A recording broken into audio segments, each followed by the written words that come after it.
Third chapter. One morning early in May, I stood before the steel safe in my bedroom, tranked on the golden jeweled crown. The diamonds flashed fire as I turned to the mirror, and the heavy beaten gold burned like a halo about my head. I remembered Camilla's agonized scream, and the awful words, and the awful words echoing through the dim streets of Carcosa. They were the last lines in the first act, and I dared not think of what followed. Dared not, even in the spring sunshine, there in my own room, surrounded with familiar objects, reassured by the bustle from the street and the voices of the servants in the hallway outside. For those poisoned words had dropped slowly into my heart, as death sweat drops upon a bedsheet and is absorbed. Trembling, I put the diadem from my head and wiped my forehead, but I thought of Hester and of my own rightful ambition, and I remembered Mr. Wilde as I had last left him, his face all torn and bloody from the claws of that devil's creature, and what he said. Ah, what he said. The alarm bell in the safe began to whir harshly, and I knew my time was up, but I would not need it, not heed it, and replacing the flashing circlet upon my head, I turned defiantly to the mirror. I stood for a long time absorbed in the changing expression of my own eyes. The mirror reflected a face which was like my own, but whiter, and so thin that I hardly recognized it.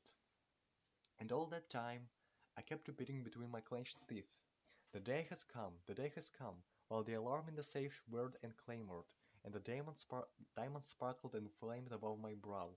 I heard the door open but did not hear it. It was only when I saw two faces in the mirror, it was only when another face rose over my shoulder, and two other eyes met mine.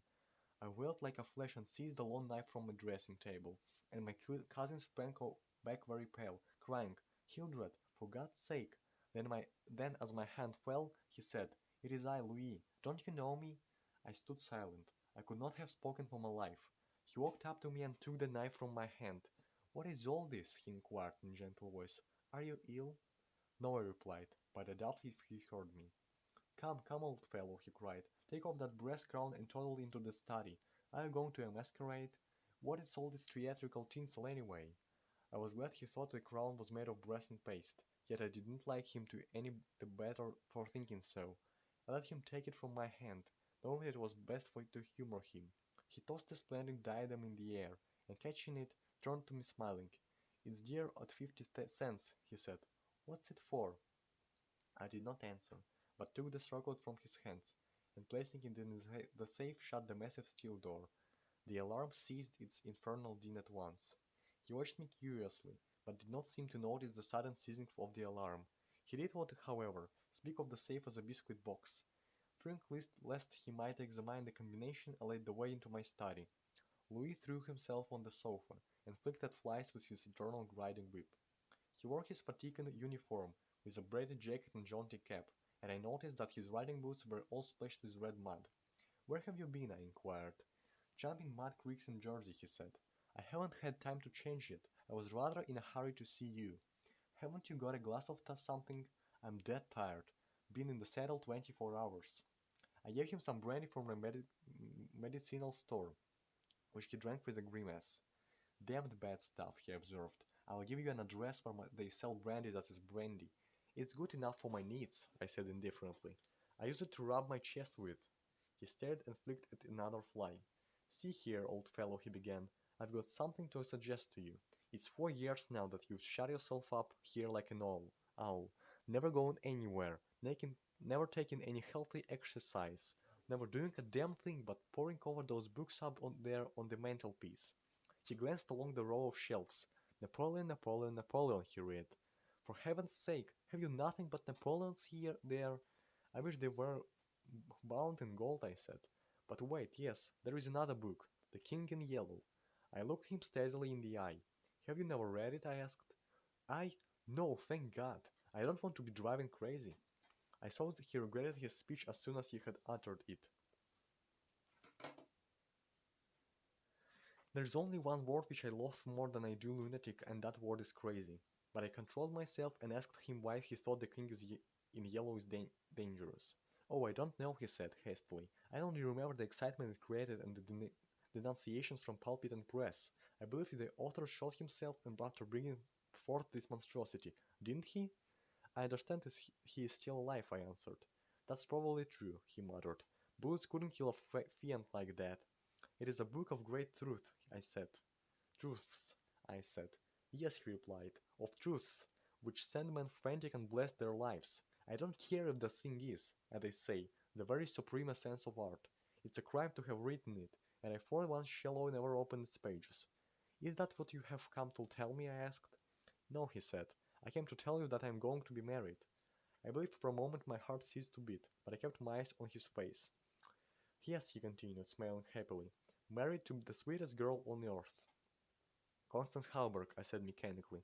How did you know? He cried, astonished. I didn't know it myself until that evening last April, when we strolled down to the embankment before dinner. When is it to be? I asked. It was to have been next September, but an hour ago a dispatch came ordering our regiment to the Presidio, San Francisco. We leave at noon tomorrow. Tomorrow, he repeated. Just think, Hildred. Tomorrow I shall be the happiest fellow that ever drew breath in this jolly world. For Constance will go with me.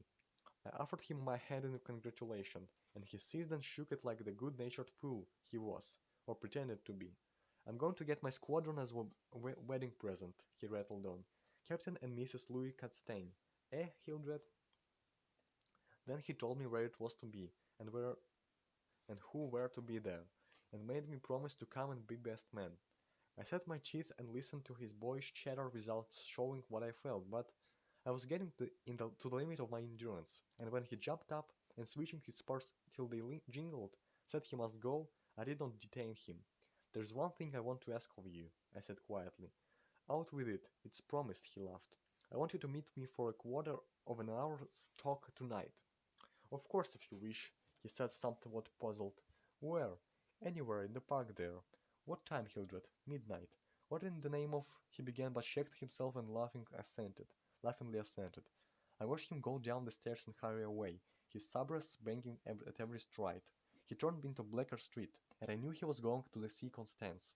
I gave him 10 minutes to disappear and then followed in his footsteps, taking with me the jeweled crown and the silken robe embroidered with the yellow sign. When I turned into Bleecker Street and entered the doorway which bore the sign Mr. Wilde, Repairer of Reputations, third bell, I saw old Halberg moving about in his shop, and imagined I heard Constance's voice in the parlor, but I avoided them both and hurried up the trembling stairways to Mr. Wilde's apartment. I knocked and entered without ceremony. Mr. Wilde lay groaning on the floor, his face covered with blood, his clothes torn to shreds. Drops of blood were scattered about over the carpet, which had also been ripped and frayed in the evidently recent struggle. It's that cursed cat, he said, ceasing his groans, and turning his colorless eyes to me. She attacked me while I was asleep. I believe she will kill me yet. This was too much, so I went into the kitchen, and seizing a hatchet from the pantry, started to find the infernal beast that settled her there and then and there. My search was fruitless, and after a while I gave it up and came back to find Mr. Wilde squatting on his high chair by the table. He had washed his face and changed his clothes. The great furrows which the cat's claws had ploughed up in his face he had filled with collodion, and the rag hid the wound in his throat. I told him I should kill the cat when I came across her, but he only shook his head and turned to the open ledger before him. He read name after name of the people who had come to him in regard to their reputation, and the sums he had amassed were startling. I put on the screws now and then, he explained. One day or other, some of these people will assassinate you, I insisted. Do you think so? He said, rubbing his mutilated ears. It was useless to argue with him, so I took down the manuscript entitled Imperial Dynasty of America, for the last time I should ever take it down in Mr. Wilde's study. I read it through, thrilling and trembling with pleasure. When I had finished, Mr. Wilde took the manuscript, and, turning to the dark passage which leads from his study to his bedchamber, called out in a loud voice, Whence? Then, for the first time, I noticed a man crouching there in the shadow. Now, how I have overlooked him during my search for the cat, I cannot imagine. Whence, come in, cried Mr. Wilde. The figure rose and crept towards us, and I shall never forget the face that he raised to mine, as the light from the window illuminated it. Whence, this is Mr. Castaigne, said Mr. Wilde. Before he had finished speaking, the man threw himself on the ground before the table, crying and gasping. Oh God, oh my God, help me, forgive me. Oh, oh, Mr. Castaigne, keep that man away. You cannot mean it. You are different, save me. I'm broken down, I was in madhouse and now, when all was coming right, when I had forgotten the king in yellow, and but I shall go mad again, I shall go mad. His voice died into a choking rattle, but Mr. Wilde had leapt on him and his right hand encircled the man's throat. When Vance fell in a heap on the floor, Mr. Wilde clambered nimbly onto his chair again, and rubbing his mangled ears with the stump of his hand, turned to me and asked for me for the ledger. I reached it down from the shelf and he opened it. After a moment searching among the beautifully written pages, he coughed complacently and pointed to the name Vance. Vance, he read aloud. Osgood Oswald Vance. At the sound of his name, the man on the floor raised his head and turned a convulsed face to Mr. Wilde. His eyes were injected with blood, his lips tumefied. Called April 28th, continued Mr. Wilde. Occupation cashier in the Seaforth National Bank. Has served a term of forgery at Sing Sing, from whence he was transferred to the asylum for the criminal insane. Pardoned by the governor of New York and discharged from the asylum January 19, 1918. Reputation damaged at Sheepshead Bay. Rumors that he lives beyond his income. Reputation to be repaired at once. Retainer 1,050 $1,500 $500. Note, has embezzled sums amounting to 30,000 since March 20, 1919. Excellent family and secured present position through uncle's influence. Father president of Seaford Bank. I looked at the man on the floor. Get up, Vance, said Mr. Wilde in a gentle voice. Vance rose as if hypnotized. He will do as we suggest now, observed Mr. Wilde, and opening the manuscript he read the entire history of the Imperial Dynasty of America. Then in a kind and soothing murmur he ran over the important points with Vance, who stood like one stunned. His eyes were so blank and vacant that I imagined he had become half-witted, and remarked it to Mr. Wilde, who replied that it was of no consequence anyway. Very patiently we pointed out to Vance that his share in the affair would be, and he seemed to understand after a while. Mr. Wilde explained the manuscript, using several volumes on heraldry, to substantiate the result of his researches. He mentioned the establishment of the dynasty in Carcosa, the lakes which connected Hastur, Aldebaran, and the Mystery of the Heights. He spoke of Cassildia and Camellia, and sounded the cloudy depth of Depke, and the lake of Hali. The scalloped tatters of the king in yellow must hide Yuchtil forever, he muttered, but I do not believe Vance heard him. Then by degrees he led Vance along the ramifications of the imperial family, to Yocht and Tail, from Nauthalba and Phantom of Truth to Aldons, and then tossing aside his manuscript and notes, he began the wonderful story of the last king. Fascinated and thrilled, I watched him. He threw up his head, his long arms were stretched out in a magnificent gesture of pride and power, and his eyes blazed deep in their sockets like two emeralds. Vance listened stupefied. As for me, when at last Mr. Wilde had finished, and pointing to me, he cried, "The cousin of the king!" My head swam with excitement. Controlling myself with a superhuman effort, I explained to Vance why I alone was worthy of the crown, and why my cousin must be exiled or die. I made him understand that my cousin must never marry, even after renouncing all his claims, and how that least of all he should marry the daughter of the Marquis of Devonshire, and bring England into the question.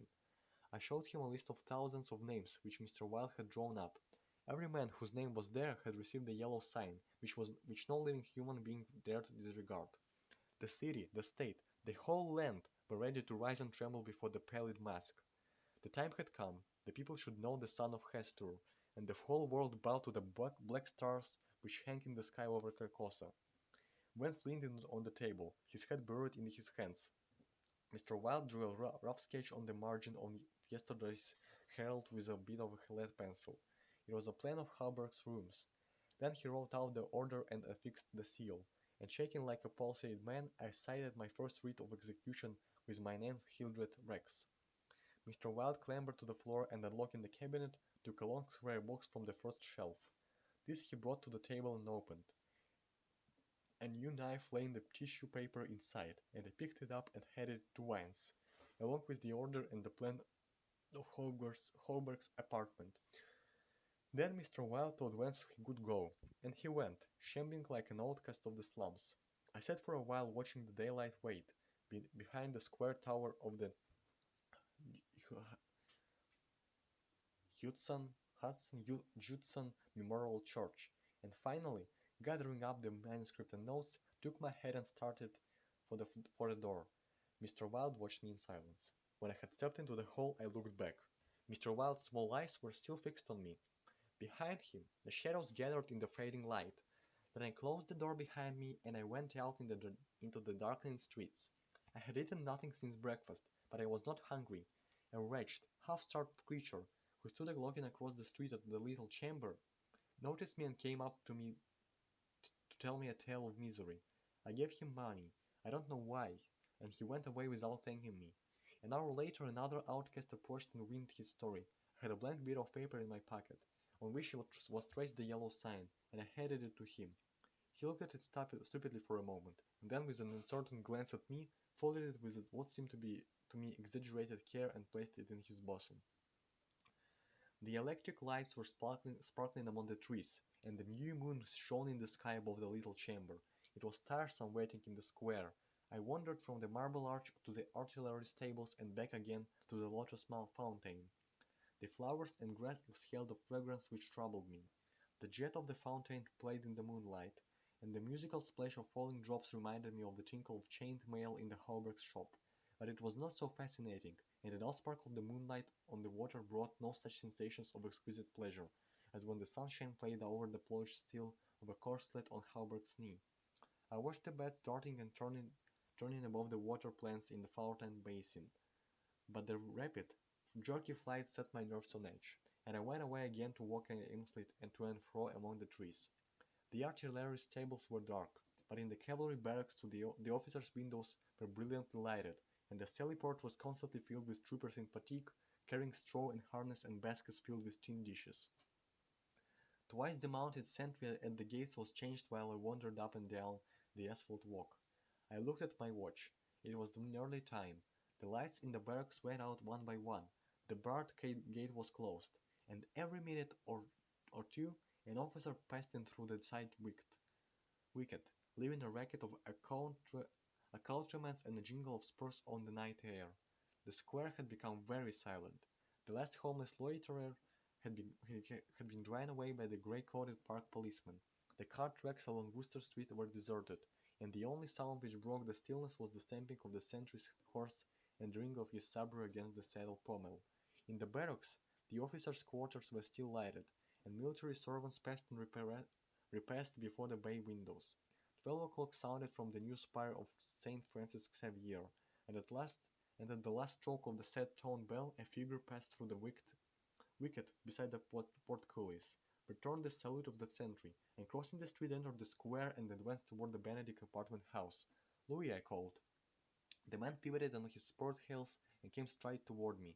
"Is that you, Hildred?" "Yes, you are on time." I took his offered hand, and we strolled toward the little chamber. He rattled on about his wedding and the graces of Constance, and their future prospects, calling my attention to his captain's shoulder straps, and the triple gold arabesque on his sleeve and fatigue cap. I believe I listened as much to the music of his spurs and sabre as I did to his boyish babble, and at last we stood under the elms on the Fourth Street corner of the square opposite the little chamber. Then he laughed and asked me what I wanted with him. I motioned him to a seat on a bench under the electric light, and sat down beside him. He looked at me curiously, with that same searching glance which I hate and fear so in doctors. I felt the insult of his look, but he did not know it, and I carefully concealed my feelings. "Well, old chap," he inquired, "what can I do for you?" I drew from my pocket the manuscript and notes of the Imperial Dynasty of America, and looking him in the eye said, "I'll tell you. On your word as a soldier, promise me to read this manuscript from beginning to end, without asking me a question. Promise me to read these notes in the same way, and promise me to listen to what I have to tell later." "I promise if you wish it," he said pleasantly. "Give me the paper, Hildred." He began to read, raising his eyebrows with a puzzled, whimsical air, which made me tremble with suppressed anger. As he advanced, his eyebrows contracted, and his lips seemed to form the word "rubbish." Then he looked slightly bored, but apparently for my sake read. Read, with an attempt at interest, which presently ceased to be an effort. He startled when in his closely written pages he came to his own name, and when he came to mine he lowered the paper, and looked sharply at me for a moment. But he kept his word, and resumed his reading, and I let the half-formed question die on his lips unanswered. When he came to the end and read the signature of Mr. Wilde, he folded the paper carefully and returned it to me. I handed him the notes, and he settled back, pushing his fatigue cap up to his forehead with a boyish gesture which I remembered so well in school. I watched his face as he read, and when he finished I took the notes with the manuscript and placed them in my pocket. Then I unfolded a scroll marked with the yellow sign. He saw the sign, but he did not seem to recognize it, and I called his attention to it somewhat sharply. "Well," he said, "I see it. What is it?" "It is the yellow sign," I said angrily. "Oh, that's it, is it?" said Louis, in that flattering voice which Dr. Archer used to employ with me, and would probably have employed again, had I not settled his affair for him. I kept my rage down and answered as steadily as possible. "Listen, you have engaged your word?" "I am listening, old chap," he replied soothingly. I began to speak very calmly. "Dr. Archer, having by some means become possessed of the secret of the imperial succession, attempted to deprive me of my right, alleging that because of my fall from my horse 4 years ago, I had become mentally deficient. He presumed to place me under restraint in his own house in hopes of either driving me insane or poisoning me. I have not forgotten it. I visited him last night and that the interview was final." Louis turned quite pale, but did not move. I resumed triumphantly. "There are yet 3 people to be interviewed in the interests of Mr. Wilde and myself. They are my cousin Louis, Mr. Hauberg, and his daughter Constance." Louis sprang to his feet and I arose also, and flung the paper marked with the yellow sign to the ground.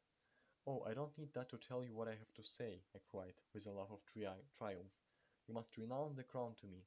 Do you hear? To me." Louis looked at me with a startled air, but recovering himself said kindly, "Of course I renounce. What is it I must renounce?" "The crown," I said angrily. "Of course," he answered, "I renounce it. Come, old chap, I'll walk back to your rooms with you." "Don't try any of your doctor's tricks with me," I cried, trembling with fury. "Don't act as if you think I am insane." "What nonsense," he replied. "Come, it's getting late, Hildred." "No," I shouted. "You must listen. You cannot marry. I forbid it. Do you hear? I forbid it. You shall renounce the crown, and in reward I grant you exile. But if you refuse, you shall die." He tried to call me, but I was roused at last, and drawing my long knife barred his way.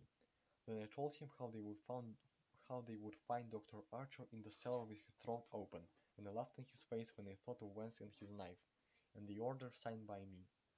"Ah, you're the king," I cried, "but I shall be king. Who are you to keep me from empire over all the habitable earth? I was born the cousin of a king, but I shall be king." Louis stood wild and rigid before me. Suddenly a man came running up 4th Street, entered the gate of the little temple, traversed the path to the bronze doors at full speed, and plunged into the death chamber with the cry of one demented, and I laughed until I wept tears, for I had recognized Vance, and knew that Hauberg and his daughter were no longer in my way. "Go," I cried to Louis. "You have ceased to be a menace. You will never marry Constance now, and if you marry anyone else in your exile, I will visit you as I did my doctor last night. Mr. Wilde takes charge of you tomorrow." Then I turned and darted into South Fifth Avenue, and with a cry of terror Louis dropped his belt and sabre and followed me like the wind. I heard him close behind me at the corner of Bleecker Street, and I dashed into the doorway under Hauberg's sign. He cried, "Halt, or I fire!" But when he saw that I flew up the stairs leaving Hauberg's shop below, he left me, and I heard him hammering and shouting at the door as I thought it were possible to arouse the dead.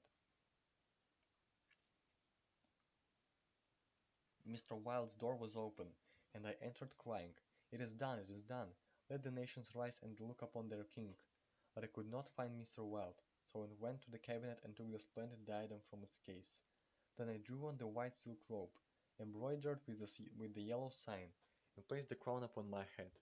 At last I was king, king by my right in Hastur, king because I knew the mystery of the Huayites, and my mind had sounded the depths of the lake of Hali.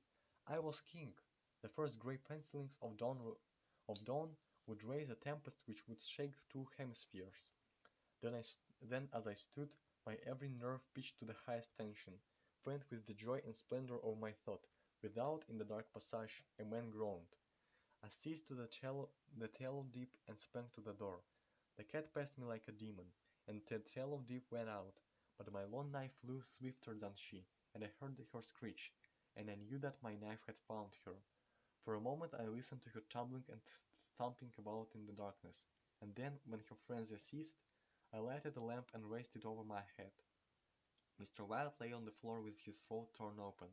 At first I thought he was dead, but as I looked, a green sparkle came into his sunken eyes, his mutilated hand trembled, and then a spasm stretched his mouth from ear to ear. For a moment my terror and despair gave place to hope, but as I bent over him, his eyeballs rolled clean around in his head, and he died. Then, while I stood, transfixed with rage and despair, seeing my crown, my empire, every hope and very ambition, my very life, lying prostrate there with the dead master, they came, seized me from behind, and bound me until my wings stood out like cords, and my voice fell with the paroxysm of my frenzied screams. But I still raged, bleeding and infuriated among them, and more than one policeman felt my sharp teeth. Then, when I could no longer move, they came nearer. I saw old Harburg, and behind him my cousin Louis' ghastly face, and farther away in the corner a woman, Constance, weeping softly. "Ah, I see it now," she shrieked. "You have seized the throne and the empire. Woe! Woe to you who are crowned with the crown of the king in yellow.